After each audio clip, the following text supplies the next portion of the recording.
Hello दोस्तों, welcome to our channel.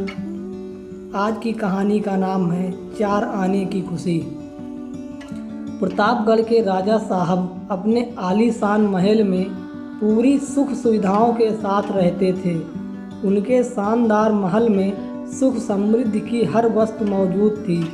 आसपास के रियासतों के राजाओं में भी उनकी शानो शौकत के खूब चर्चे थे।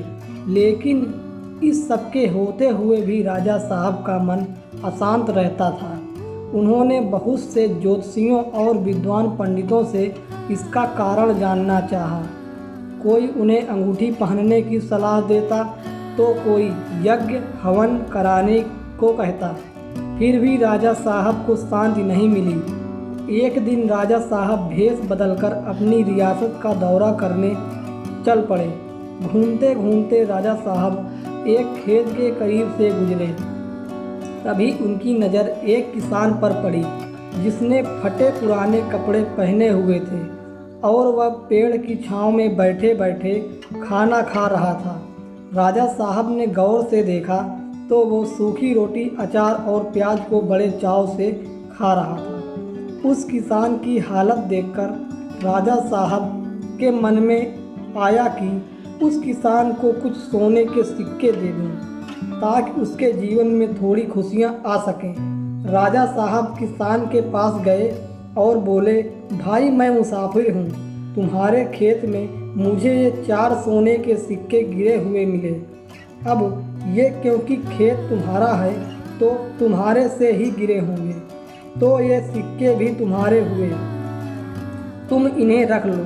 किसान ने कहा, लाला सेठ जी, ये सिक्के मेरे नहीं हैं, मुझ गरीब के पास कहाँ से आएंगे? इससे आप ही रखें या किसी और को दे दें, मुझे इनकी ज़रूरत नहीं है। किसान का जवाब सुनकर राजा साहब को बहुत अजीब लगा। वो बोले, अरे भाई, धन की ज़रूरत किसे नहीं होती? भला घर आई लक्ष्मी को भी कोई ना बोलता है क्या? किसान ने कहा, सेठ जी, मैं रोज़ 4 आने कमा लेता हूँ और उतने में ही बहुत खुश रहता हूँ। राजा साहब ने हैरानी से पूछा, क्या सिर्फ 4 आने की कमाई करके भी तुम खुश रहते हो? वो कैसे संभव है? किसान का जवाब था, सेठ जी, खुशी इस बात पर निर्भर नहीं करती कि कितना कमाते हो या आपके पास कितनी दौलत है। खुशी तो उस कमाई के प्रयोग पर निर्भर करती है। राजा साहब ने मजाक उड़ाने के लहजे में कहा, तुम इस 4 आने में क्या क्या कर लेते हो? अब किसान इन सवाल जवाब के बहस में नहीं पड़ना चाहता था। उसने आगे बढ़ते बढ़ते जवाब दिया, इन 4 आनों में से एक मैं कुएं में डाल देता हूँ, दूसरे से कर्ज चुका देता हूँ, तीसरा उधार में दे देता हूँ और चौथे आने को मैं ज़मीन में गाड़ देता हूँ। ऐसा कहते हुए किसान अपने घर की तरफ चला गया। राजा साहब वहाँ खड़े खड़े काफ़ी देर तक सोचते रहे, लेकिन उन्हें किसान का जवाब कुछ समझ में नहीं आया।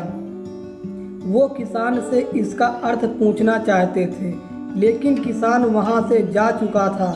महल पहुंचकर रात भर राजा साहब किसान के जवाब के बारे में सोचते रहे। पूरी रात उन्होंने इसी सोच में जागकर गुजार दिए।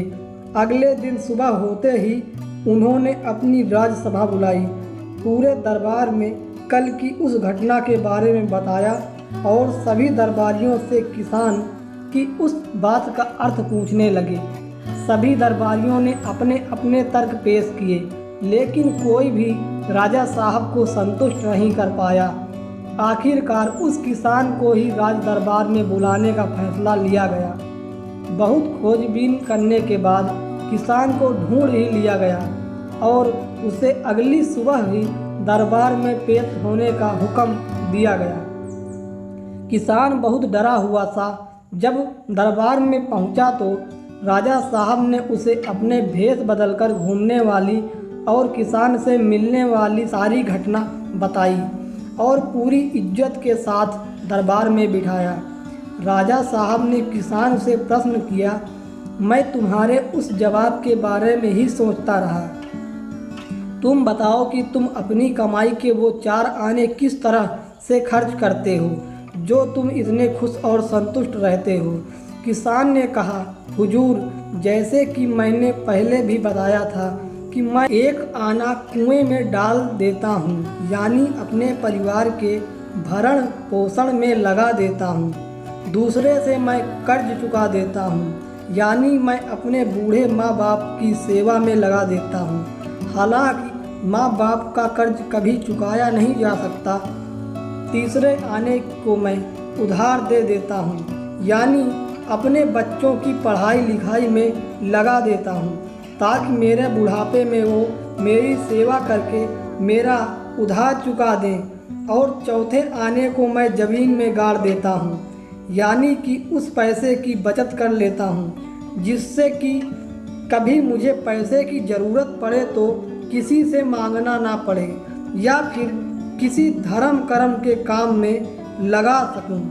राजा साहब को अब उस गरीब लेकिन बेहद खुश किसान की बात समझ में आ चुकी थी।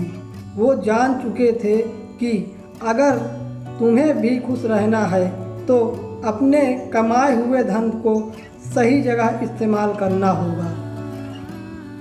दोस्तों, यह कहानी यहीं से समाप्त होती है। आपको अगर यह कहानी पसंद आई हो तो प्लीज़ मेरे चैनल को सब्सक्राइब करें, लाइक करें और शेयर करें।